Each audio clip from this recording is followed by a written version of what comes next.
Вам весь мир будет говорить только об одном. Есть что-то, что ты в себе не принимаешь.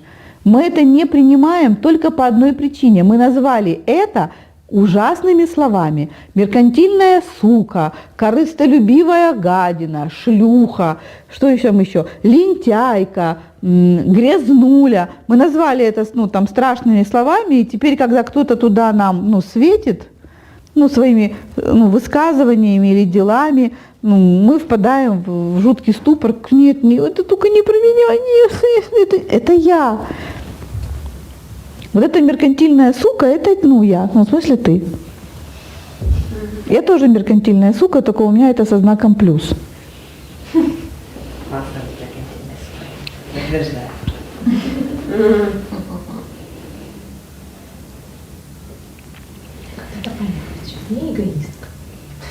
Понимаете, вы в том-то и дело, что когда кто-то в вашем роду, в вашей семье какое-то качество назвал страшными негативными словами, вы тут же от этого качества открестились и отщепили это качество от себя.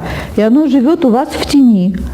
И если вы туда заглянете, это качество будет называться вот этими жуткими словами. И для того, чтобы это качество взять, нужно его назвать другим словом. Во-первых, нужно осознать, что это часть меня, что я такая, я так думаю, я так делаю. Знаете, у меня был такой интересный разговор в бане. Женская баня, знаете, то есть спа, бассейн, лежачки, масочки. И не буду называть ни страну, ни время, потому что... Хорошо. Потому что.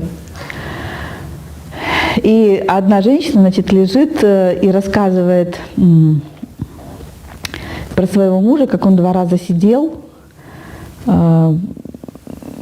И первый раз по молодости сидел, 2-й раз уже по-крупному взяли, когда уже 2 детей у них было. Сидит и спокойно рассказывает, а у нас у всех хорошее настроение, поэтому это все рассказано еще в таком юмористическом, подано про ОМОН, который батарея то есть все рассказывается в таком контексте. Мы все посмеиваемся, и потом, у нас 3 женщины, 3-я говорит: я вам сейчас такое расскажу, девочки. Мой тоже по молодости сидел за вооруженный грабеж. То есть они с пацанами, все спортивные, все такие накачанные, с прохожих шапки снимали. И мой попался. То есть они попался мой, и несколько лет сидел. А та рассказывала про такие злодеяния. И она говорит: я никому никогда не рассказывала. Я стесняюсь этого до сих пор. Я детям боюсь об этом рассказать. Мои родители от меня вообще открестились. И я до сих пор считаю, что я неправильно вышла замуж. А тот мужчина, про которого она говорит, то есть ее муж, он в том мире, где они живут, он сложившийся человек. То есть у него есть известность, популярность, достаток в семье есть. И она, 20 или 30 лет уже в браке, и до сих пор это тема, которой она жутко стесняется, что она жена уголовника.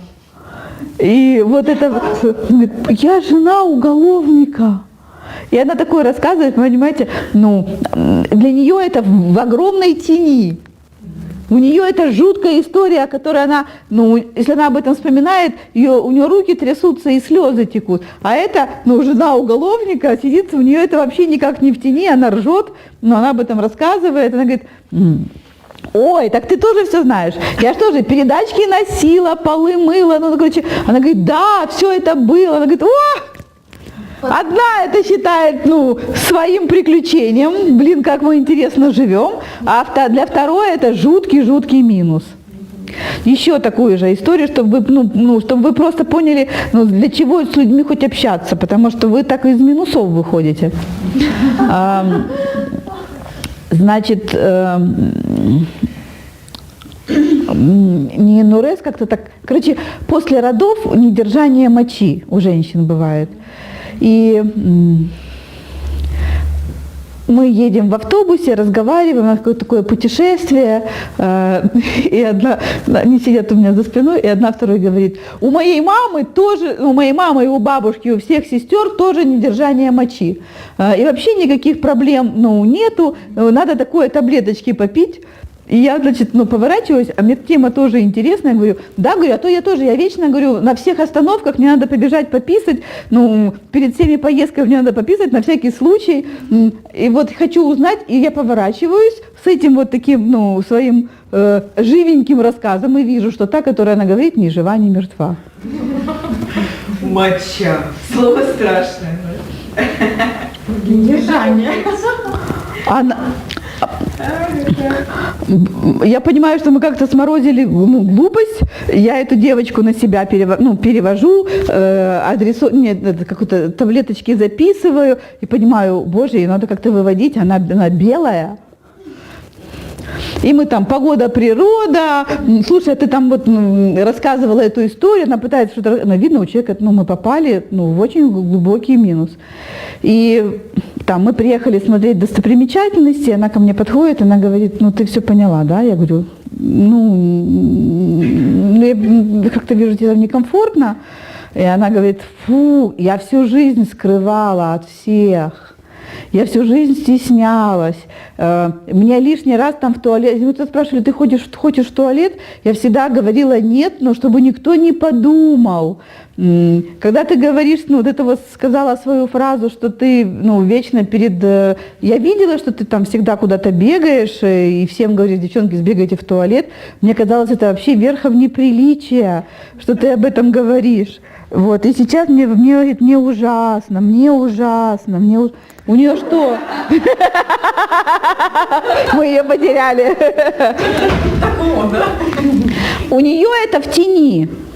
Названо там каким-то жутким словом, к примеру, ссыкуха, может быть, что-то еще более, она не говорила там какое, но для нее это жуткий позор и стыд. Я понятно сейчас? Самое лучшее, что вы можете сделать, самое лучшее в этой работе, это просто об этом кому-то рассказать. Вначале просто самой себе. Вначале записать. То есть вывести из тени, это значит сказать ей, я тебя вижу и не отношусь к тебе плохо. Потому что это во всем, это же как бы и сексуальность, и это везде. Мы же с вами в этой теме и в сексуальной. Брать деньги, о боже.